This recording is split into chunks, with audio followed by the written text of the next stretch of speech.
everybody, welcome to Finding Faith in Fiction. This is Chrissy, and in this video I'm going to be going through my May hopefuls.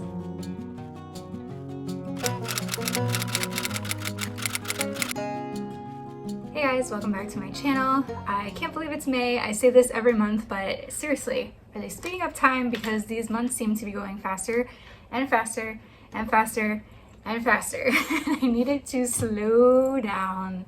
April's always a busy month here for me. It's my daughter's birthday in just a couple of days, and yeah, just like school and work and all the things, it just always feels like a busy month. But I'm excited to begin May because it means another month full of awesome books to read. So I'm looking forward to sharing my hopefuls for this month. I tried to include less this month to give myself a little bit of a break and some breathing time to read longer or a little bit deeper books this month, so we'll see how that goes. I'm also going to play a game today called Can Chrissy Make a Video Less Than 50 Minutes? I think we all know the answer to that question, but we're gonna play anyway.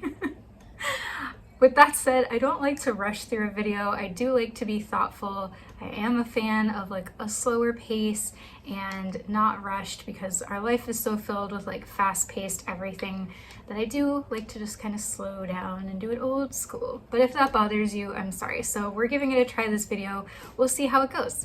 So before I get into my list of hopefuls, I wanted to share two quick things that are really fun and exciting. The first one is that I received book mail, and this is Beyond the Clouds by Elizabeth Camden, and this is so crazy. I actually won this from a Goodreads giveaway, and the funny thing was I didn't even remember entering the giveaway. I must have done it, I don't know, on a whim or something a while back, and it showed up to my mom's house because my actual address is in the US. So this has been sitting at my mom's house for like 2 months, and she just mailed it to me.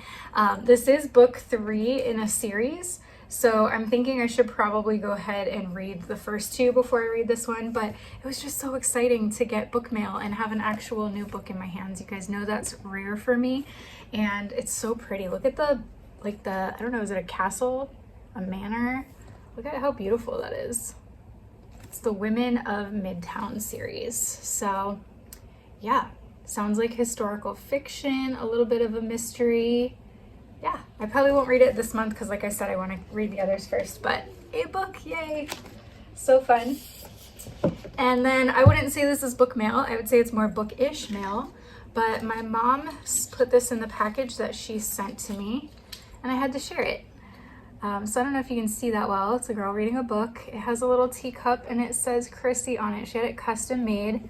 And then the books all say something about you, me, and a scripture that references it. So it says, God says you are beautiful, Ecclesiastes 3:11, enough, 2 Corinthians 12:9, amazing, Psalm 139:14, strong, Philippians 4:13, and always loved, Romans 8:38.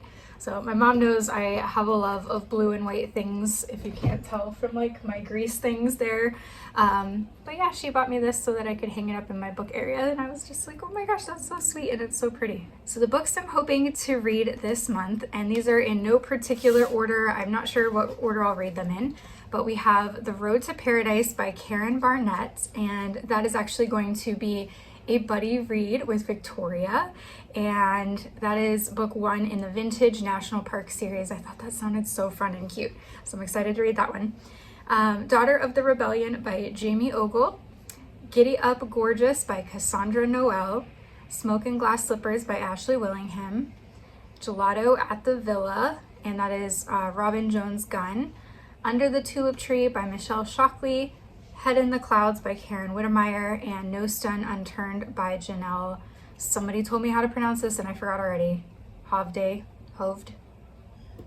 I need to go back to that comment and see how they said to look at how to pronounce it. So those are the 8 books that I hope to read in May.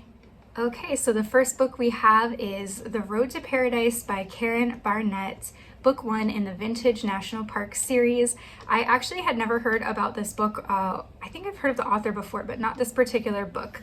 But I saw that Victoria was planning to read it as a part of her spring list, and I was like, hey, do you want to do a buddy read? And so we compared different books, and this is the one that we decided to read. So this probably actually won't be right at the beginning of the month, but that's okay. All right, so here is what it is about. It is a historical Christian fiction with some romance. Okay, so an ideal sanctuary and a dream come true. That's what Margaret Lane feels as she takes in God's gorgeous handiwork in Mount Rainier National Park. It's 1927 and the National Park Service is in its youth when Margie, an avid naturalist, lands a coveted position alongside the park rangers living and working in the unrivaled splendor of Mount Rainier's long shadow. But Chief Ranger Ford Braden is still haunted by his father's death on the mountain, and the ranger takes his work managing the park and its crowd of visitors seriously. The job of watching over an idealistic senator's daughter with few practical survival skills seems a waste of resources.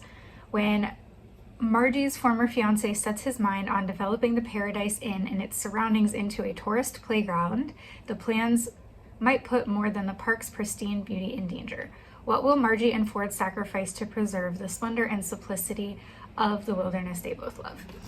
So this is a new to me author. Like I said, I think I've heard of her before or like seen books by her, but I haven't read any.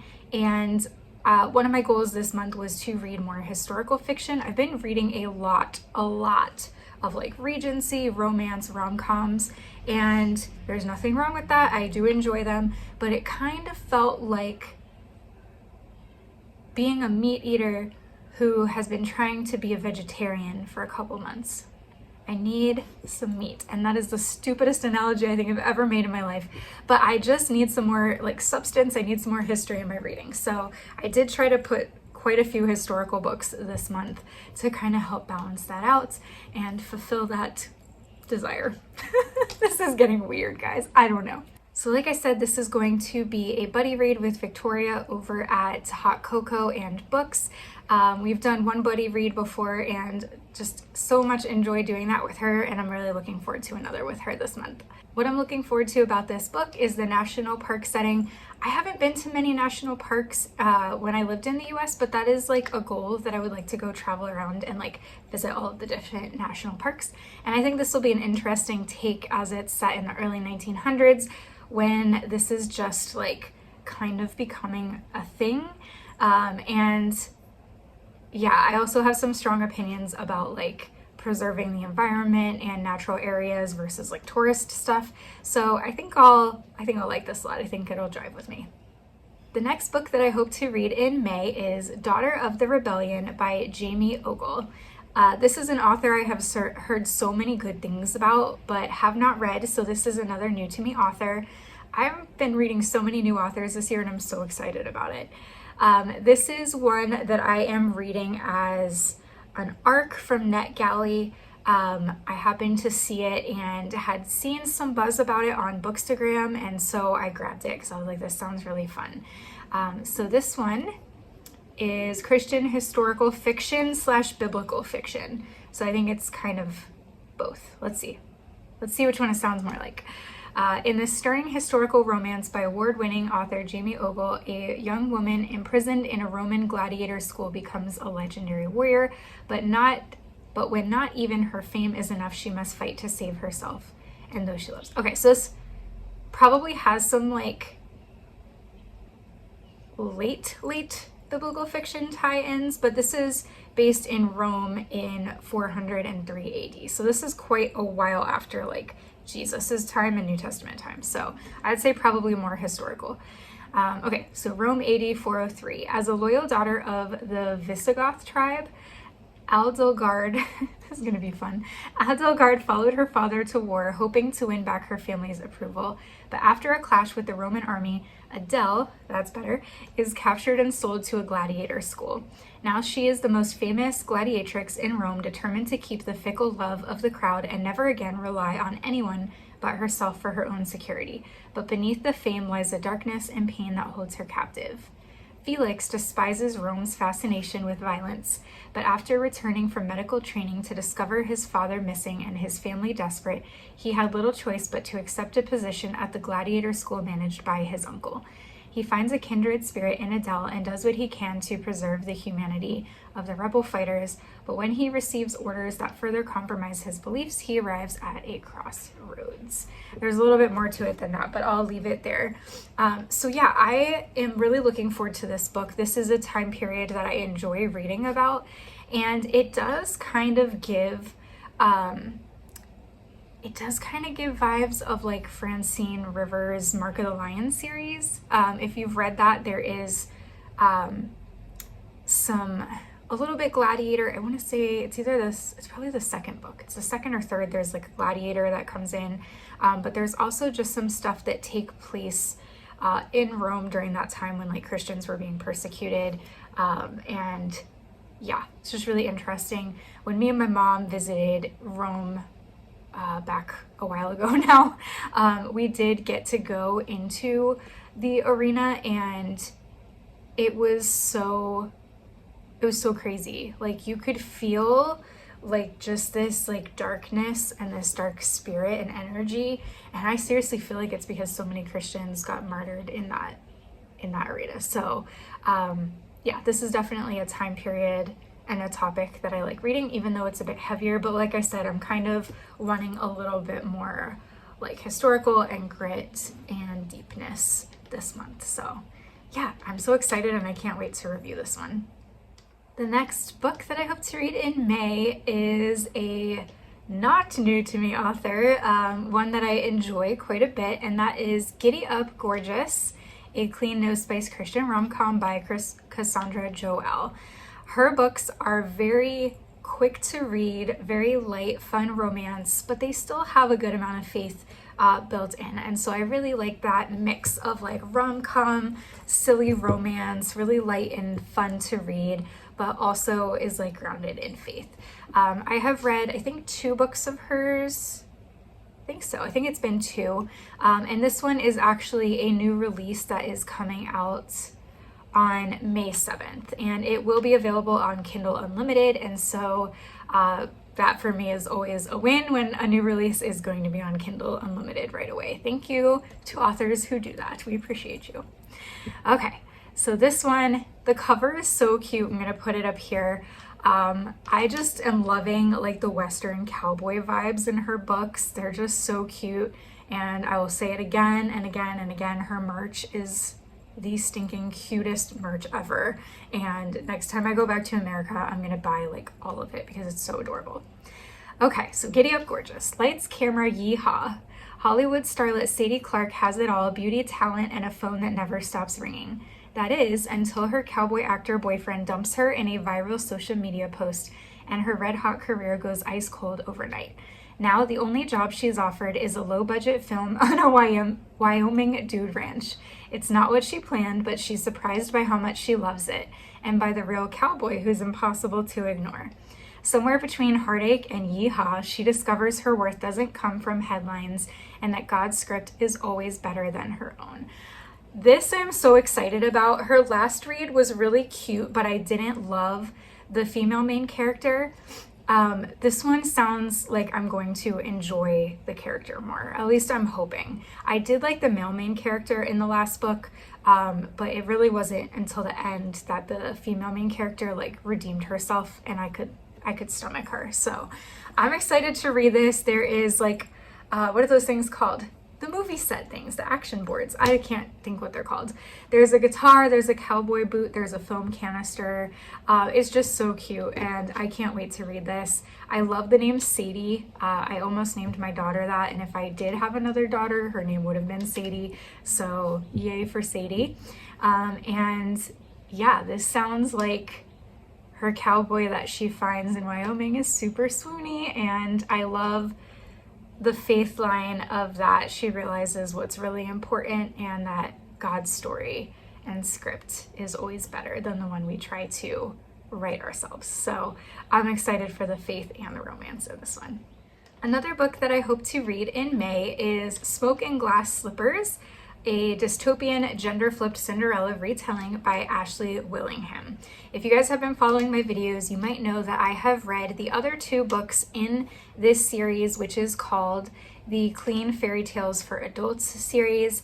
I did read The Sleeping Beauty and The Little Mermaid retelling, and they were both favorites of the months that I read them in respectively.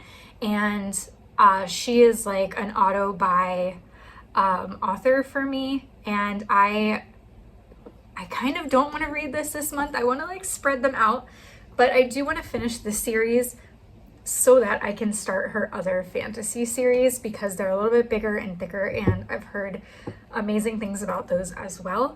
So in May, I'm going to finish this series, and then hopefully in the summer start getting into her other series. So I'm really excited about that. From the 2 books that I've read from her, I love her writing. I love how she writes fantasy. I love how she writes faith and Christian elements into her stories. Just, yeah, she's like a top 3 author for me, and I just really love her books. So I'm excited for this one. Cinderella isn't always my favorite fairy tale, but I can't imagine that this is not going to be excellent. I'm just saying. I mean, there's a lot of good books on my list for May with a couple favorite authors, so that's going to be hard. Is this going to be a favorite for May, or will another one take that title? I don't know. I don't know. All right. She's the heir to a corporate empire. He's the man coming to burn it all down. I know my place, I'm a quartz, meant to serve. For 30 years, I've slaved in the mines, stripping magic to fuel the empire's precious capital. But I refuse to die in the dark. The emperor's competition for his daughter's hand is my one chance. If I can win a place among the nobles, I'll get close enough to stop the tyranny once and for all. There's just one problem. Princess, I'm going to say Isabel, is nothing like I expected, and that the betrothal games become real, I'll have to make a choice that could change the world. So I love that this is like dystopian and fantasy mixed together. It definitely sounds like it has some Hunger Game vibes, and I am a huge fan of the Hunger Games series, at least the original 3. The others I could take or leave, to be honest. And I like that it is gender flipped. That just brings such a new and unique element to the fairy tales in general. So I love that she does that. So yeah, this sounds really interesting. I'm very curious to find out what a quartz is. It's obviously somebody that is meant to serve in the capital and do work in the mines. So very fascinating. Excited to read this. This is another one that's available on Kindle Unlimited. And again, I so appreciate that about this author, is that she does put her books on Kindle Unlimited so I can read them and not stress about my budget. So again, we'll see if this ends up taking the top spot. I'm sure it'll definitely be in my top 3 for May, but time will tell. The next book for May is Gelato at the Villa, which is book 2 in the Suitcase Sisters series by Robin Jones Gunn. I actually just read book number 1, which was Tea with Elephants, this month in April, and absolutely loved it. It was a 5-star read. My review on that will be coming out soon. Actually, did I do that one? I think I did that one in my mid-month for April, so it may have already been out. I can't remember. These all start blurring together a little bit by the end of the month. This one is based in Italy, and what's been cool about this series is that the first one was based in Kenya, where I have gone, and this one is based in Italy, where I have also gone. So I love that they're places I've been. The first book felt very nostalgic, and I'm very, very curious to see if this one is the same way. So it takes place in Venice, Tuscany, and Florence. I did not get to go to Florence, but we did We did visit Venice and some areas in Tuscany. So if this brings me back to the amazing homemade pasta that we had in the middle of a Tuscany vineyard, I'll be very happy. I'm just saying. Okay. Grace Rodell and Claire Panderly have formed a close friendship over their love of reading. After many years and many books that provided merely armchair adventures, the time has come for them to go somewhere instead of only dreaming of someday. Their destination, Italy. As they travel through Venice, Tuscany, and Florence, history comes alive all around them, while unresolved issues in their own personal histories rise to the surface. Immersed in magnificent works of art, scrumptious gelato flavors, and endless pasta variations, they find themselves more vulnerable about sharing their struggles than they ever were at home. As Grace experiences a newfound freedom, Claire wrestles with the foundations of her beliefs. It takes a special dinner party followed by an unexpected life-changing moment on the shores of Lake Lugano, probably pronouncing that wrong, for Grace and Claire to discover they are not just tourists on this planet, but pilgrims on a path to becoming who they were created to be. Okay, interesting. I actually thought this was going to continue the story of the two friends from book one, but it does not. And I probably have read this description at some point in the past, but probably didn't think much of it because I hadn't read the first one yet. So yeah, this one was Fern and Lily, book one. So this is a new set of friends. Okay, I do like that actually. I thought it would be cool if those friends, if Fern and Lily got to travel more, because that was like their dream, but maybe they do. But this is fun because we'll get a new set of friends, a new set of like baggage that they're bringing on their trip and get to talk about. I loved how she wrote the friendship in book one and the faith. It was really good. I like that there wasn't a romance in it. It was just friends focused on each other and themselves, and they might be married, but like it wasn't front and center. So again, I'm really excited to read this. This seems like it'll be the perfect summer book. The cover is very like bright and summery looking. I think I visited Italy in June. Yes, in June. So we're a little earlier than when I visited, but it'll still be fun and very nostalgic for me. Next up on my May hopefuls is Under the Tulip Tree by Michelle Shockley. Guys, it's been a hot minute since I have read a Michelle Shockley book, not since the fall. And I was just craving some good historical, and if you've not read Michelle Shockley and you like historical fiction, must add to your TBR like yesterday. Her historical is so good, so well researched, and yeah, I just so in love her. I cannot talk. I so love her writing. There we go. This is one of her slightly older books. It came out in 2020. I've heard amazing things about it, but just haven't read it yet. So it is about 16-year-old Lorena Leland's dreams of a rich and fulfilling life as a writer are dashed when the stock market crashes in 1929. 7 years into the Great Depression, Rena's banker father has retreated into the bottle.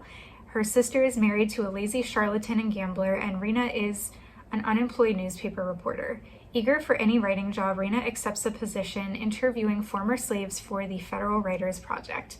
There she meets Frankie Washington, a 101-year-old woman whose honest yet tragic past captivates Rena. As Frankie recounts her life as a slave, Rena is horrified to learn of all the older women has endured, especially because Rena's ancestors owned slaves. While Frankie's story challenges Rena's preconceptions about slavery, it also connects the two women whose lives are otherwise separated by age, race, and circumstance. But will this bond of respect, admiration, and friendship be broken by a revelation neither woman sees coming? Okay, so again, I love that this one is kind of like a multi-generational friendship. I think it's so important, especially as Christians, to have older women in our lives who have lived longer than us and have wisdom to share and can be mentors. So I love that aspect. It does not sound like there's a romance in here. There might be a little bit. Sometimes her books have one kind of like under the surface, but this is genuinely sounds focused on the history and the friendship, which sounds really cool. So I'm excited to read this. Her books that I have read, I've read 2 of her books previously, and they were both 5 stars. So again, I do anticipate this one being a top 3 for May, but we'll see. The next book on my May hopefuls is Head in the Clouds by Karen Witemeyer. And I've been told that it is Witemeyer, not Whitemeyer, so I'm going with that from now on. This book I actually had not heard of. I'm trying to like wake my way through the Karen Witemeyer backlist, but I hadn't actually seen or really noticed this one, I guess. And I actually found out about this book from Lucy at the Lucy Chronicles. She has talked about in a couple of videos, but also in one of the live sprints that I attended on her channel, she had talked about how much she loves this book. And her and Celestria were doing a sprint one day, and they were reading like reviews of each, like horrible reviews about the other's favorite, one of their favorite books. Sorry, I'm really having a hard time with words today. And so Celestia read a poor review of this book, and Lucy knew immediately that it was this book. And so she was just like devastated that somebody had written such a negative review about one of her favorite books. So it made me want to read it because I love Karen Witemeyer books, and this one sounds really cute. All right, Adelaide Proctor is a young woman with her head in the clouds, longing for a real-life storybook hero to claim as her own. But when a husband-hunting debacle leaves her humiliated, she interviews for a staid governess position on a central Texas sheep ranch and vows to leave her romantic yearnings behind.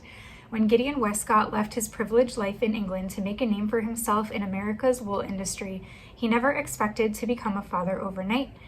And 5-year-old Isabella hasn't uttered a word since she lost her mother. The unconventionality of the new governess concerns Gideon and intrigues him at the same time.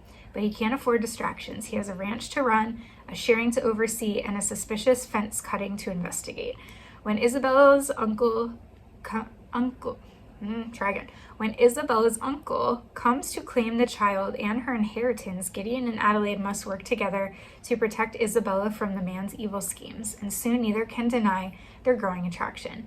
But after so many heartbreaks, will Adelaide be willing to get her head out of the clouds and put her heart on the line? This sounds so cute. I am very interested in like sheep farming for wool and like making yarn. And so I'm really curious to like learn more about the wool industry through this book. I already hate the uncle who is coming to try to steal this child from her biological father. What the heck? No, that's a no. This is gonna be good. So again, this is probably like one of those that could end up in the top 3. We'll see. But I look forward to reading this one as well. All right, well, we have made it to the last book on my May hopefuls list, and that is No Stone Unturned, An Enemies to Lovers Regency Romance by Jenelle Hovde. I'm going with that, Hovde. It's probably wrong. Somebody help me again, please, in the comments. Remind me how you say it. So this is not a new to me author. I actually read one of her new release books that comes out in July called The Light of Stars. And it was also kind of like a historical Regency romance, sort of enemies to lovers as well. And I really enjoyed it. It was a good book. There were some parts of it that I didn't completely love, but I overall really enjoyed her writing. So I'm really excited to try another one of her books. This one was published last summer. And I have seen this one and heard some buzz about this one. And so I'm excited to read it. You know I always like a good Regency, so. She wants to uncover the past, he wishes to build a future. In this Regency romance set in rolling hills of West Sussex, 2 opposing wills discover their fate may lie in the common ground. Miss Bridget Littleton's passion for history and antiquities defies most social conventions, even in her small village nestled in the beautiful English countryside. When a local farmer discovers an elaborate mosaic buried in his field, Bridget dreams of making a name and future for herself by excavating the Roman ruins. Unfortunately, her quest puts her at odds with the ambitious new lord who recently inherited the title and Hawthorne Abbey from his estranged uncle. Recovering from wounds of both body and spirit, Captain Rafe Hawthorne is intent on restoring his long-neglected ancestral home. His plans to rebuild the Abbey's once thriving orchards require a road that will pass straight through Bridget's potential trove of artifacts. He will not, cannot fail again, even if he is moved by Bridget and her passion. There's another paragraph there, but we'll leave it there. Yeah, this sounds really cute. I love a good like ancestral home story, a good inheritance. I'm really fascinated by like relics and archaeology, so I think the history and antiquities part, as long as it doesn't get like dark, which I feel like Roman ruins probably won't get overly dark. I've read somewhere like there was like spirits with stuff, and I could leave that. So yeah, this sounds really cute, and I'm excited to give another one of her books a try. This one is available on Kindle Unlimited, and I forgot to mention Head in the Clouds is also available on Kindle Unlimited, and so was Under the Tulip Tree. I think I forgot to mention that those were as well. So most of my books this month are available on Kindle Unlimited, which is great. I will be paying, I think, just $5.99 for The Road to Paradise for my buddy read, and then if I end up reading Gelato at the Villa this month, then that one is $12.52 on Kindle. So not an expensive month by any means, and I'm grateful to have so many great Kindle Unlimited books at my disposal to read this month. All right, guys, well, thank you so much for watching. I think I got through this video pretty quick compared to some of my others. So let me know in the comments, please, if you like a more fast-paced, around 30-minute video, or if you do like some that are a bit longer and kind of take their time and meander through in the 45 to 50-minute category. I'd love to hear what you guys prefer so I know what I should do for future videos. I can't make any promises, but I can always try my best. Alright guys, well I hope you have a blessed month of May, and I will see you back here on my next video. Bye!